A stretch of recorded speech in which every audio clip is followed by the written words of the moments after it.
নমস্কাৰ সকলোকে এলপিএনএমই sir YouTube চেনেলৰ আন এটা ভিডিঅলৈ স্বাগতম জনাইছো।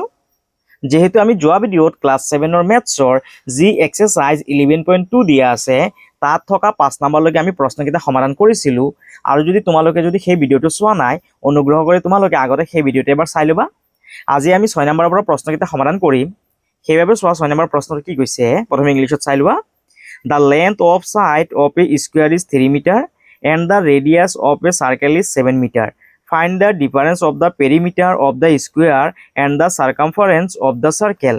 আৰু অসমীয়াত কি কৈছে এটা বৰ্গৰ বাহুৰ দিক 3 মিটাৰ আৰু এটা বৃত্তৰ ব্যাসাৰ্ধ 7 মিটাৰ। বৰ্গৰ পৰিসীমা আৰু বৃত্তটোৰ পৰিধিৰ পাৰ্থক্য কিমান মিটাৰ হ'ব? অৰ্থাৎ কেনেধৰণে কৰিবা। নাম্বাৰ 6ৰ সলিউশন প্ৰথমে আমি অসমীয়াত সমাধান কৰিম। কি কৈছে চোৱা এটা বৰ্গৰ বাহুৰ দিক 3 মিটাৰ সেইভাবে ইয়াত লিখিবা বৰ্গৰ বাহুৰ দিক সমান সমান 3 মিটাৰ। অৰ্থাৎ চোৱা বৰ্গ মানে কি যি চতুৰ্ভুজৰ 4খন বাহু সমান আৰু প্ৰতিটো কোণৰ মাপ 90 ডিগ্ৰী হ'ব তেনেকুৱা চতুৰ্ভুজক কি বুলি কোৱা হয় বৰ্গ বুলি কোৱা হয়। অৰ্থাৎ বৰ্গৰ এইখন বাহু যদি 3 মিটাৰ হয় এইখন বাহু 3 মিটাৰ হ'ব, আকৌ এইখন বাহু 3 মিটাৰ হ'ব, আকৌ এইখন বাহু কিমান হ'ব 3 মিটাৰ। এতিয়া চোৱা এই বৰ্গখনৰ এই যে চাৰিসীমানাৰ যে যোগটো আছে ইয়াক কি বুলি কোৱা হয় পৰিসীমা বুলি কোৱা হয়। আৰু বৰ্গৰ পৰিসীমাৰ এটা সূত্ৰ আছে সেইটো হৈছে 4 পূৰণ এটা বাহুৰ দিক। 4 পূৰণ এটা বাহুৰ দিক। এতিয়া চোৱা ইয়াত কি দিছে বৰ্গৰ বাহুৰ দিক কিমান দি আছে 3 মিটাৰ দি আছে সেইভাবে ইয়াত লিখা পৰিসীমা। বৰ্গৰ পৰিসীমাৰ এটা সূত্ৰ আছে সেইটো হৈছে 4 পূৰণ এটা বাহুৰ দিক সমান সমান লিখা 4 4 লিখা পূৰণৰ পূৰণ লিখা। চোৱা এটা বাহুৰ দিক কিমান দি আছে 3 দি আছে সেইকাৰণে ইয়াত 4 লগত 3 পূৰণ কৰা 4 3 গুণ কিমান হ'বগৈ 12 আৰু এককটো যেহেতু মিটাৰত আছে সেইকাৰণে তোমালোকে ইয়াত মিটাৰ বুলি লিখিবা। অৰ্থাৎ চোৱা বৰ্গৰ পৰিসীমা কিমান পালো আমি 12 মিটাৰ পাই গলো। আৰু চোৱা প্ৰশ্নটো কি কৈছে আৰু এটা বৃত্তৰ ব্যাসাৰ্ধ দিয়া আছে কিমান 7 মিটাৰ সেইভাবে ইয়াত লিখিবা আকৌ কি দিয়া আছে চোৱা বৃত্তৰ ব্যাসাৰ্ধ ইয়াত লিখিবা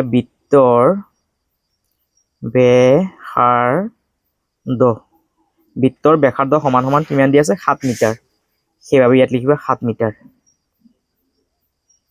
এতিয়া আমি বৃত্তৰ পৰিধি উলিয়াব লাগিব সেইভাবে ইয়াত লিখিবা বৃত্তৰ পৰিধি মানে কি সেইটো আমি যোৱা ভিডিঅ'ত বুজাই দিছিলো তোমালোকে সেই ভিডিঅ'টো এবাৰ ভালদৰে চাই ল'বা। আৰু বৃত্তৰ পৰিধিৰ এটা সূত্ৰ আছিলে চোৱা আমাৰ কিতাপত দিয়া আছে পেজ নম্বৰ 81 দিয়া আছে যেতিয়া আমাক বৃত্তৰ পৰিধি উলিয়াব দিব তেতিয়া আমি এই সূত্ৰটো ব্যৱহাৰ কৰিব লাগিব 2πr। আৰু চোৱা পাইৰ মানটো ইয়াত দিয়াই আছে তোমালোকে আগৰ ভিডিঅ'টো এবাৰ ভালদৰে চাই ল'বা তেতিয়া তোমালোকে গোটেই কথাখিনি ভালদৰে বুজি পাবা। বৃত্তৰ পৰিধি যোনটো সূত্ৰ সেইটো হৈছে 2πr সমান লিখা 2 লিখা পূৰণ আৰু পাইৰ মানটো চোৱা কিমান আছিল 7/22 পূৰণ r মানে ব্যাসাৰ্ধটো চোৱা কিমান আছে 7 আছে সেইভাবে তোমালোকে ইয়াত 7 লিখিবা।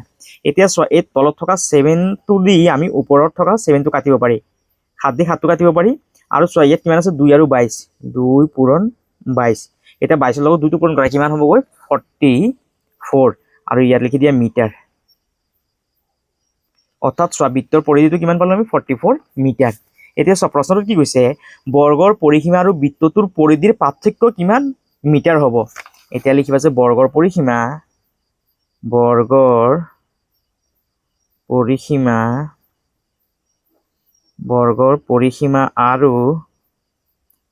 আৰু কি লিখা আছে চোৱা প্ৰশ্নটোত আৰু বৃত্তটোৰ পৰিধিৰ পাৰ্থক্য আৰু বৃত্তটোৰ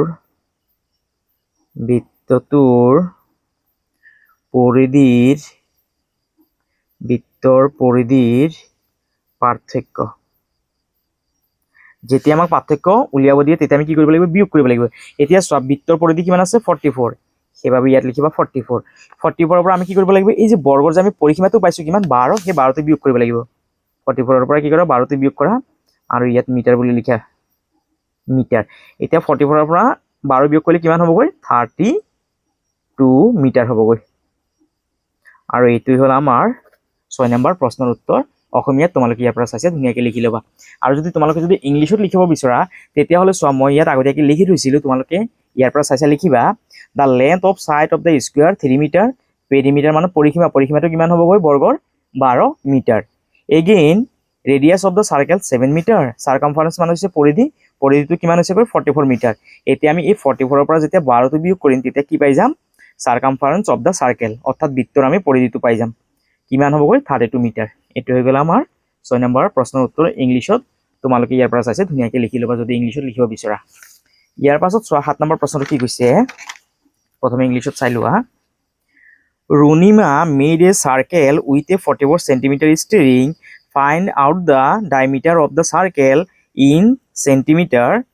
If a square is made with the same string, then what will be the length of each side of the square? আৰু অসমীয়াত কি কৈছে ৰুণিমাই 44 সেন্টিমিটাৰ দৈৰ্ঘ্যৰ তাৰ এডাল লৈছিল আৰু ইয়াক বৃত্ত আকৃতিৰ ভাঁজ দিছিল বৃত্তটোৰ ব্যাস কিমান সেন্টিমিটাৰ হ'ব একেডাল তাৰেৰে যদি এটা বৰ্গৰ আকৃতিত ভাঁজ দিয়া হয় তেন্তে বৰ্গটোৰ প্ৰত্যেক বাহুৰ দৈৰ্ঘ্য কিমান হ'ব চোৱা ইয়াত পাই মানটো দিয়া আছে 7/22 ধৰিবা অৰ্থাৎ কেনেধৰণে কৰিম নাম্বাৰ 7ৰ সলিউশন প্ৰথমে আমি অসমীয়াত কৰিম সো ইয়াত কি কৈছে ৰুণিমাই 44 সেন্টিমিটাৰ দৈৰ্ঘ্যৰ তাৰ এডাল লৈছিল অৰ্থাৎ চোৱা তাৰৰ দৈৰ্ঘ্যটো কিমান আছে 44 সেন্টিমিটাৰ সেইভাবে তোমালোকে ইয়াত লিখিবা তাৰ ডালৰ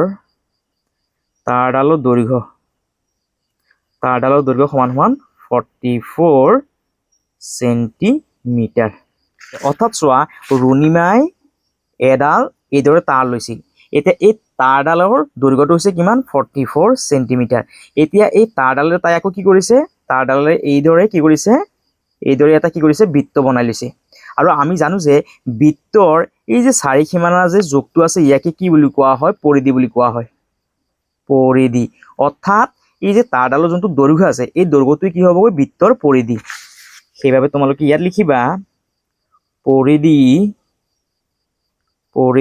বৃত্তৰ বুলি লিখিবা বৃত্তৰ পৰিধি সমান বৃত্তৰ পৰিধি এটা সূত্ৰ জানো আমি সেইটো কি 2πr এতিয়া চোৱা আমাৰ কিতাপত দিয়া আছে পৰিধিটো কিমান দিয়া আছে 44 দিয়া আছে হয়নে সেইভাবে তোমালোকে এই বৃত্তৰ পৰিধিৰ তলত কিমান লিখিবা 44 সমান লিখা 2 লিখা আৰু পাই মানটো চোৱা কিমান আছিল 7/22 পূৰণ আৰু চোৱা যেহেতু r টো উলিয়াব লাগে আমি সেইভাবে তোমালোকে ইয়াত r লিখিবা এতিয়া এই 44 ৰ 44 লিখা সমান লিখা তলৰ 7 ৰ 7 লিখা এতিয়া এই 22 লগত 2 পূৰণ কৰা 22 লগত 2 পূৰণ কৰিলে কিমান হ'বগৈ 44 আৰু r ৰ r টো লিখা এতিয়া এই 44 r 7 টো আমি এই সাইডে লৈ আহিম আৰু 44 টো এই সাইডত লিখিম তেতিয়া আমাৰ অংকটো কৰিবলৈ সুবিধা হ'বগৈ 44 r আৰু তলত আছে 7 সমান আৰু 44 টো এই সাইডে লৈ যোৱা এতিয়া চোৱা কোনাকুনিয়াকে পূৰণ হৈ আছে এই যে 44 টো আছে 44 ৰ তলত এটা 1 আছে এতিয়া আমি কোনাকুনিয়াকে পূৰণ কৰিম 44 আৰু 44 r লিখা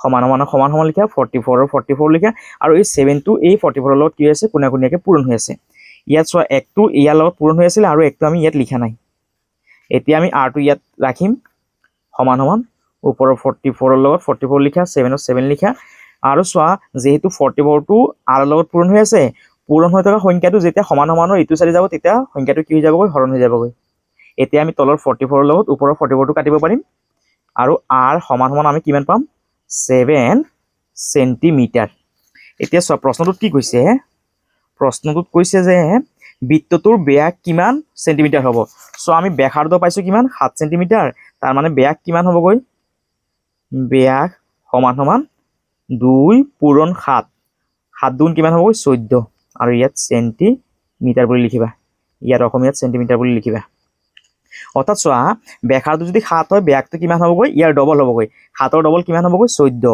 অৰ্থাৎ ব্যাসাৰ্ধ 7 সেন্টিমিটাৰ হ'লে ব্যাসটো কিমান হ'বগৈ 14 সেন্টিমিটাৰ তাৰ পিছত চোৱা প্ৰশ্নটো কি কৈছে ব্যাস কিমান সেন্টিমিটাৰ হ'ব আমি এইটো পালো 14 সেন্টিমিটাৰ হৈছে আমাৰ ব্যাস একেডাল তাৰেৰে যদি এটা বৰ্গৰ আকৃতি ভাঁজ দিয়া হয় তেন্তে বৰ্গটোৰ প্ৰত্যেক বাহুৰ দৈৰ্ঘ্য কিমান হ'ব অৰ্থাৎ চোৱা আমাৰ প্ৰশ্নটোত কৈছে যে বৰ্গৰ পৰিসীমাটো দিয়া আছে বৰ্গৰ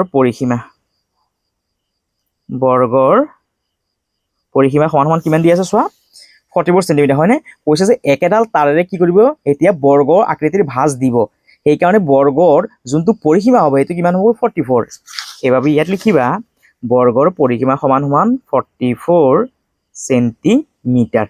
এতিয়া চোৱা প্ৰশ্নটোত কি কৈছে, তেন্তে বৰ্গটোৰ প্ৰত্যেক বাহুৰ দৈৰ্ঘ্য কিমান হ'বগৈ। এইবাবে ইয়াত লিখিবা বৰ্গৰ প্ৰত্যেক বাহুৰ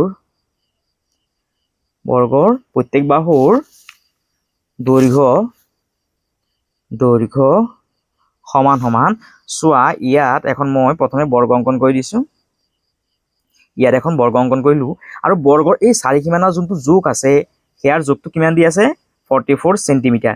এতিয়া কৈছে এই এখন বাহুৰ আমি কি কৰিব লাগিব, যোগটো উলিয়াব লাগিব। এখন বাহুৰ যোগ উলিয়াওতে আমি কি কৰিব লাগিব, মোৰ যোনটো পৰিসীমা আছে সেই পৰিসীমাটোক আমি কি কৰিব লাগিব, 4ৰে হৰণ কৰিব লাগিব। যেহেতু চোৱা বৰ্গৰ কেইখন বাহু আছে, 1 2 3 4খন, সেইকাৰণে আমি মুঠ পৰিসীমা 4ৰে কি কৰিব লাগিব, হৰণ কৰিব লাগিব। এতিয়া এই 44ক 4ৰে হৰণ কৰা। এতিয়া 4 দিয়ে আমি 44টোক কাটিলে কেইবাৰ যাব, 4 11 কিমান হ'ব 44, অৰ্থাৎ কিমান পালো 11 সেন্টিমিটাৰ। অৰ্থাৎ বৰ্গৰ প্ৰত্যেক বাহুৰ দৈৰ্ঘ্য কিমান 11 সেন্টিমিটাৰ। তোমালোকে ইয়াত লিখিব পাৰা যে নিৰ্ণেয়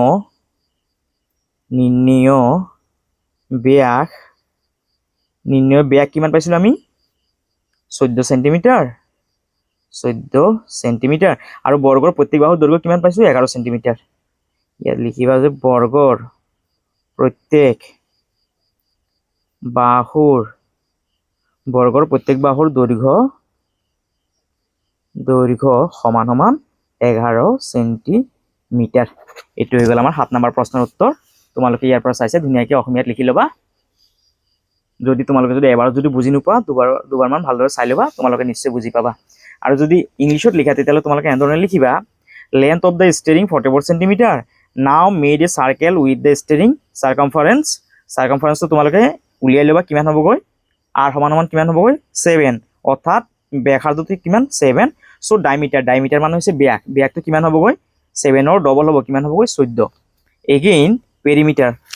again perimeter of the square 44 centimetre, length of each side আমি 44ক যেতিয়া 4ৰে হৰণ কৰিম তেতিয়া কিমান পাম 11 সেন্টিমিটাৰ। চ' ডাইমিটাৰ কিমান পালো আমি 14 centimetre, and the side of the square 11 centimetre. এইটোৱে হৈ গ'ল আমাৰ 7 নম্বৰ প্ৰশ্নৰ উত্তৰ ইংৰাজীত। তোমালোকে যদি ইংলিছত লিখিব বিচাৰা তেতিয়াহ'লে ইয়াৰ পৰা চাইছে ধুনীয়াকৈ লিখি ল'বা। ইয়াৰ পাছত 8 নম্বৰ প্ৰশ্নটো চোৱা কি কৈছে, the diameter of a wheel of a vehicle is 98 centimetre, what distance the vehicle will cover when the wheel rotates 300 times. আৰু অসমীয়াত কি কৈছে, এখন গাড়ীৰ চকাৰ ব্যাস 98 সেন্টিমিটাৰ, চকাটো 300 পাক ঘূৰিলে কিমান দূৰ বাট অতিক্ৰম কৰিব নিৰ্ণয় কৰা। অৰ্থাৎ চোৱা কেনেধৰণে কৰিম, নাম্বাৰ 8ৰ সলিউশ্যন। চোৱা প্ৰশ্নটোত কি কৈছে, এখন গাড়ীৰ চকাৰ ব্যাসটো কিমান দিয়া আছে 98 সেন্টিমিটাৰ। সেইবাবে ইয়াত লিখিবা দিয়া আছে গাড়ীৰ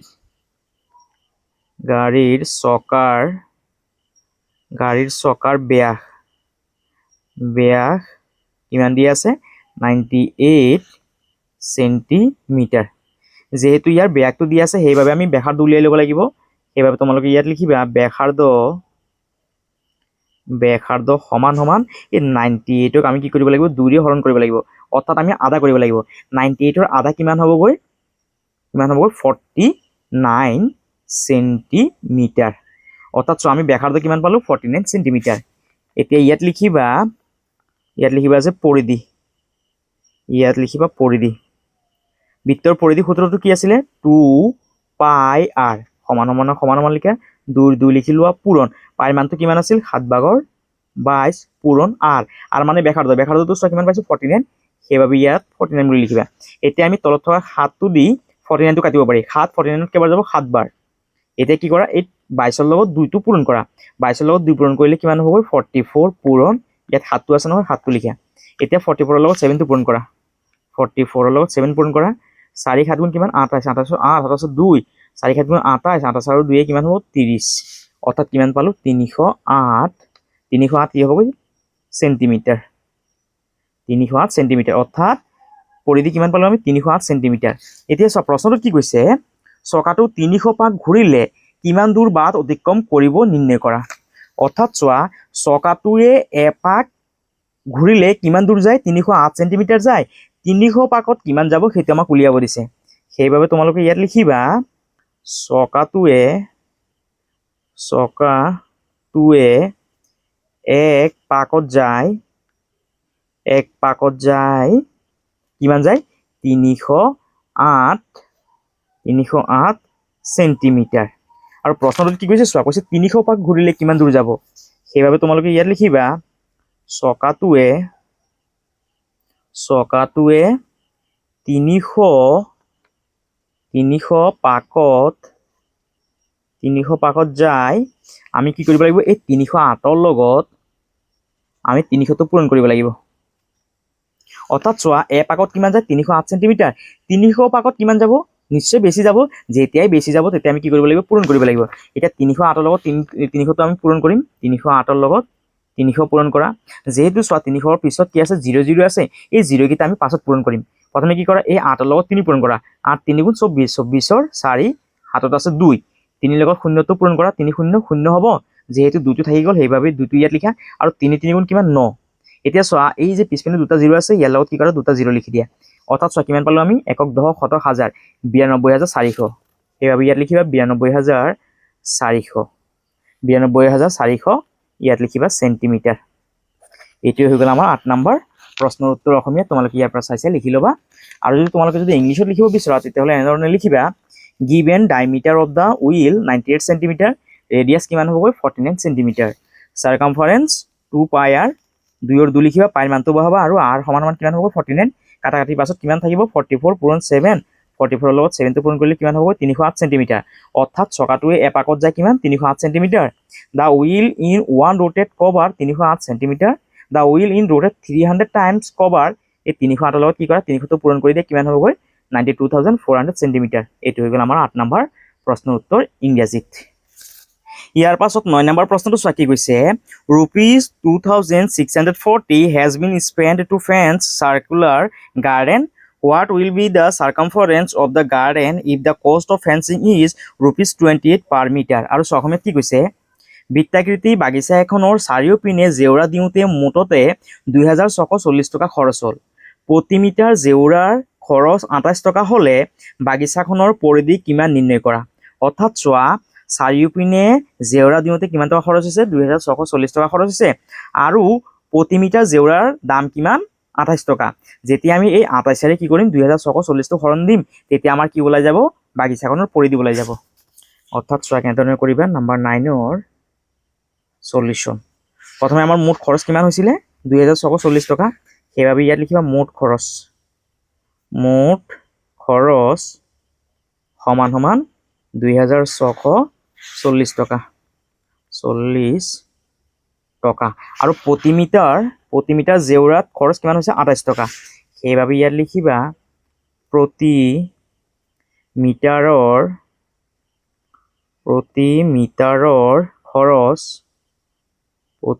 খৰচ সমান সমান 28 টকা।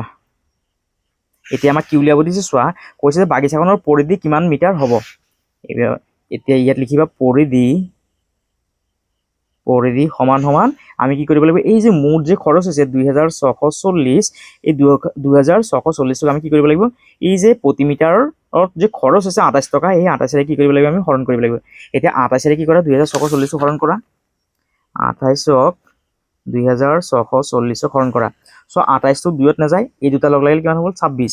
যেহেতু 28তকৈ 26টো সৰু সেইকাৰণে আমি হৰণ কৰিব নোৱাৰি। সেইবাবে এতিয়া এই 4টোৰ লগত লোৱা কিমান হৈছে এতিয়া 264। এতিয়া 28 264 কেইবাৰ যাব চোৱাচোন, 28ক এতিয়া 9ৰে পূৰণ কৰি চোৱাচোন কিমান বাৰ যায়। 8 9 গুণ 72, 72ৰ 2, হাতত আছে 7, 9 2 গুণ 18, 18 আৰু 7 কিমান হ'বগৈ 25। অৰ্থাৎ চোৱা কিমান পালো আমি 252।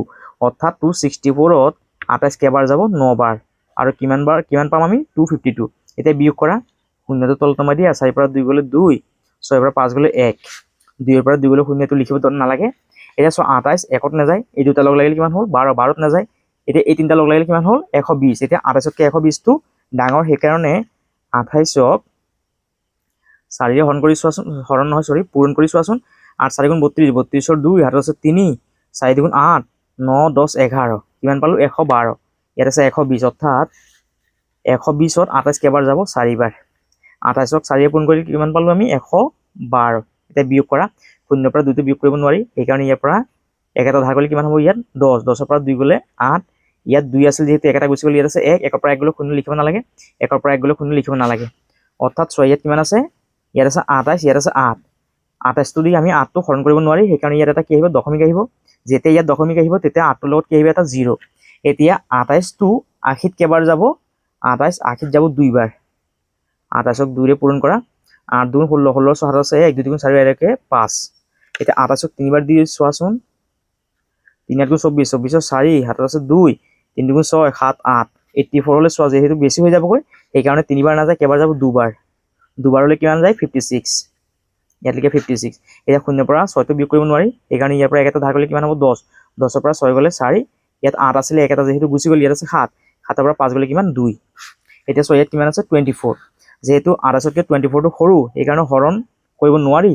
যেহেতু ইয়াত কি আছে দশমিক আছে, সেইকাৰণে ইয়াৰ লগত এটা কি আহিব 0 আহিব, এতিয়া 6 কিমান পাই গ'লো 240, এতিয়া এই 28ৰ লগত কি কৰা, 28ক 8 ৰে হৰণ পূৰণ কৰি চোৱাচোন, 8 8 64, 64 4, 7 আছে 6, 7 আছে 6, 8 2 16, 16 আৰু 6 কিমান 22, অৰ্থাৎ কিমান পালো চোৱা 224, কিমান বাৰ গ'ল 28 8 বাৰ, অৰ্থাৎ চোৱা কিমান পালো আমি 94.28, 94.28, আৰু ইয়াত লিখি দিবা যে চেণ্টিমিটাৰ, চেণ্টিমিটাৰ, এই চেণ্টিমিটাৰ নে মিটাৰ চোৱাচোন, ইয়াত কি কৈছে কিমান মিটাৰ হ'ব, ইয়াত চেণ্টিমিটাৰ নহয় ইয়াত মিটাৰ হ'ব, মিটাৰ, এইটো হৈ গ'ল আমাৰ 9 নম্বৰ প্ৰশ্নৰ উত্তৰ, অসমীয়াত তোমালোকে ইয়াৰ পৰা চাই লিখি ল'বা, আৰু যদি ইংলিছত লিখা তেতিয়াহ'লে এনেধৰণে লিখিবা, total spend ₹2640, cost of fencing per metre ₹28, circumference, মুঠ খৰচটোক যেতিয়া আমি কি কৰিম প্ৰতি মিটাৰত কিমান টকা খৰচ হৈছে সেইটোৰে যেতিয়া আমি হৰণ কৰিম, তেতিয়া আমি কি পাই যাম আমাৰ আনসাৰটো পাই যাম, আৰু এইটো হৈ গ'ল আমাৰ 9 নম্বৰ প্ৰশ্নৰ উত্তৰ ইংৰাজীত,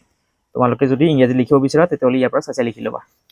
ইয়াৰ পাছত 10 নম্বৰ প্ৰশ্নটো চোৱা কি কৈছে, a circular portion of radius 4 cm is taken away from a circular paper of radius 10 cm, by what length the circumference of the removed piece of paper is smaller than the circumference of the first piece of paper, আৰু চোৱা অসমীয়াত কি কৈছে 10 centimetre ব্যাসাৰ্ধৰ বৃত্তাকাৰ কাগজ এটুকুৰাৰ পৰা 4 centimetre ব্যাসাৰ্ধৰ কাগজ এটুকুৰা কাটি পেলাই দিয়া হ'ল, কাটি পেলোৱা টুকুৰাটোৰ পৰিধি প্ৰথম কাগজ টুকুৰাৰ পৰিধিতকৈ কিমান সৰু, চোৱা প্ৰথমে এটুকুৰা কাগজ আছিল, তাৰ ব্যাসাৰ্ধটো দিয়া আছে, আমি ইয়াৰ পৰিধিটো উলিয়াই ল'ব লাগিব, তাৰপিছত সেই কাগজ টুকুৰাৰ পৰা আকৌ 4 সেন্টিমিটাৰ ব্যাসাৰ্ধৰ কাগজ এটুকুৰা কাটি পেলোৱা হ'ল, সেই কাগজ টুকুৰাৰো আমি কি কৰিব লাগিব পৰিধিটো উলিয়াই ল'ব লাগিব, অৰ্থাৎ চোৱা কেনেধৰণে কৰিম, নাম্বাৰ 10ৰ সলিউশন প্ৰথমে আমি অসমীয়াত কৰিম, চোৱা প্ৰথমে কি দিয়া আছে বৃত্তাকাৰ কাগজৰ কি দিয়া আছে ব্যাসাৰ্ধ কিমান দিয়া আছে 10 সেন্টিমিটাৰ, সেইভাবে ইয়াত লিখিবা তোমালোকে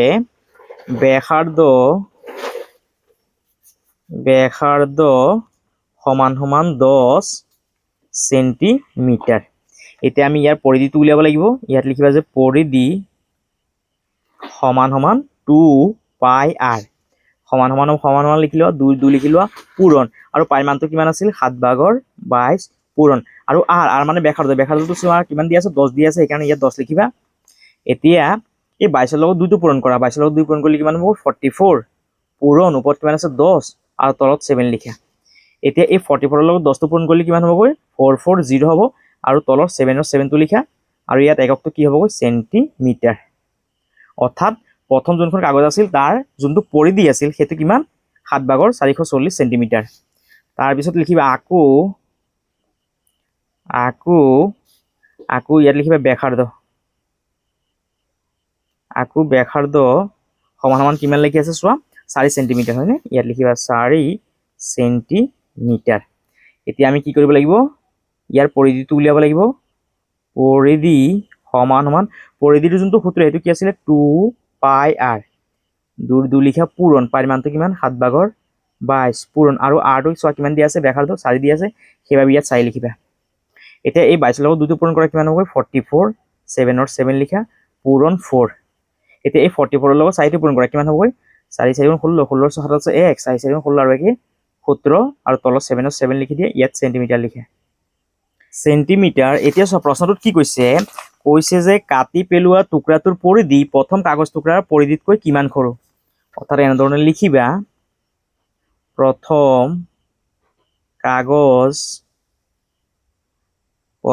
কাগজ টুকুৰা আৰু প্ৰথম কাগজ টুকুৰা আৰু দ্বিতীয় কাগজ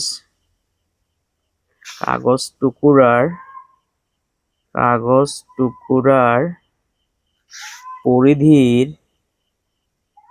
পৰিধিৰ পাৰ্থক্যটোক আমি কি কৰিব লাগিব পাৰ্থক্য যেতিয়া উলিয়াব লাগিব তেতিয়া আমি কি কৰিব লাগিব বিয়োগ কৰিব লাগিব সো প্ৰথমে আমি কিমান পাইছিলো 7/440 ইয়াত লিখা 7/440 বিয়োগ তাৰ পিছত আমি কিমান পাইছিলো পৰিধিটো কিমান পাইছিলো 7/176 হয়নে ইয়াত লিখা 7/176 যেহেতু ইয়াৰ হৰ দুটা একেই আছে 7 আছে সেইভাবে তোমালোকে 7 এটা ইয়াত লিখি লোৱা আৰু ওপৰত কিমান আছে 440 বিয়োগ 176 এতিয়া এই তলৰ 7 ৰ 7 লিখা এতিয়া 440 ৰ পৰা কি কৰা 176 টো বিয়োগ কৰা 440 ৰ পৰা 176 টো বিয়োগ কৰা 0 ৰ পৰা 6 টো বিয়োগ কৰিব নোৱাৰি ইয়াৰ পৰা একটা ধাৰ গলে কিমান হ'ব 10 10 ৰ পৰা 6 গলে কিমান থাকিব 4 যেহেতু ইয়াত 4 আছিল একটা যেহেতু গুছি গলি ইয়াত আছে 3 3 ৰ পৰা 7 টো বিয়োগ কৰিব নোৱাৰি সেই কাৰণে আগৰ পৰা একটা ধাৰ কৰা কিমান হ'ব 13 13 ৰ পৰা 7 গলে কিমান হ'ব 6 ইয়াত আছিল 4 যেহেতু একটা গুছি গল ইয়াত আছে 3 3 ৰ পৰা 1 গলে কিমান 2 অৰ্থাৎ চোৱা কিমান পালো আমি 264 ইয়াত লিখা 264 এতিয়া 7 দি 264 টো হৰণ কৰা 7 টো দি প্লাই 264 টো হৰণ কৰা এতিয়া 7 26 ত কেবাৰ যাব 7 26 ত যাব 3 বাৰ 7 3 গুণ 21 4 টো তলত নমাই দিয়া 6 ৰ পৰা 1 গলে কিমান থাকিব 5 2 ৰ পৰা 2 গলে 0 এটো বিয়োগ কৰা দৰকাৰ নাই এতিয়া 7 54 ত কেবাৰ যাব 7 54 ত যাব 7 বাৰ 7 7 গুণ 49 এতিয়া 4 ৰ পৰা 9 টো বিয়োগ কৰিব নোৱাৰি সেই কাৰণে ইয়াৰ পৰা একটা ধাৰ কৰা কিমান হ'ব 14 14 ৰ পৰা 9 টো বিয়োগ কৰিলে কিমান থাকিব 5 ইয়াত যেহেতু 5 আছিল একটা গুছি গল ইয়াত আছে 4 4 ৰ পৰা 4 গলে 0 এটো লিখাৰ দৰকাৰ নাই এতিয়া 7 5 ত নাযায় সেই কাৰণে ইয়াত এটা কি হ'ব দশমিক যেতিয়া ইয়াত দশমিক আহিব তেতিয়া ইয়াৰ লগত কি আহিব এটা 0 7 50 ত কেবাৰ যাব 7 বাৰ 7 7 গুণ 49 50 ৰ পৰা 49 গলে কিমান থাকিব 1 যেহেতু 7 1 ত নাযায় যেহেতু ইয়াত দশমিক আছে সেই কাৰণে 1 ৰ লগত এটা 0 আহিব এতিয়া 7 10 ত কেবাৰ যাব 1 বাৰ 7 1 গুণ 7 10 পৰা 7 টো গলে কিমান থাকিব 3 অৰ্থাৎ কিমান পালো আমি 37.71 সেন্টিমিটাৰ আৰু এইটো হ'ল আমাৰ 10 নম্বৰ প্ৰশ্নৰ উত্তৰ তোমালোকে ইয়াৰ পৰা চাই অসমীয়া ধুনীয়াকে লিখি লবা আৰু যদি তোমালোকে যদি ইংলিছত লিখিব বিচৰা তেতিয়া হলে এনেধৰণে লিখিবা radius 10 centimetre circumference of the paper so আমি কিমান পাইছো 7/440 centimetre again radius 4 centimetre circumference of the paper so কিমান পালো 7/176 সেন্টিমিটাৰ তাৰ পিছত লিখিবা the difference of the circumference of the first piece of paper and the second piece of paper অর্থাৎ প্রথম বৃত্তটোৰ আমি পৰিধি কিমান পাইছো 7/440 আৰু দ্বিতীয় বৃত্তৰ পৰিধি কিমান পাইছো 7/176 যেহেতু ইয়াত তলৰ সংখ্যা দুটা একে আছে সেইভাবে আমি ইয়াৰ পৰা যিকোনো এটা কমন লৈ ললো তাৰ পিছত ওপৰত কিমান আছে এতিয়া 440 বিয়োগ 100 অৰ্থাৎ 176 এতিয়া 440 ৰ পৰা 176 টো বিয়োগ কৰা কিমান হ'ব 264 আৰু তলৰ 7 ৰ 7 টো লিখি দিয়া এতিয়া 7 টো দি 264 টো হৰণ কৰা কিমান হ'বগৈ 37.71 সেন্টিমিটাৰ আৰু এটো হৈ গলা আমাৰ 10 নম্বৰ প্ৰশ্নৰ উত্তৰ ইংৰাজী তোমালোকে ইয়াৰ পৰা চাই লিখি লবা আৰু যদি তোমালোকৰ যদি ভিডিওটো যদি ভাল লাগিছে তেতিয়াহলে তোমালোকে চেনেলটো সাবস্ক্ৰাইব কৰিবা ভিডিওটো শেয়াৰ কৰিবা আৰু কমেন্ট কৰিবলৈ নাপাহৰিবা সকলোকে ধন্যবাদ আৰু এনেকুৱা ধৰণৰ ভিডিও কেইটা পাই থকাৰ বাবে তোমালোকে চেনেলটো সাবস্ক্ৰাইব কৰি ৰাখিবা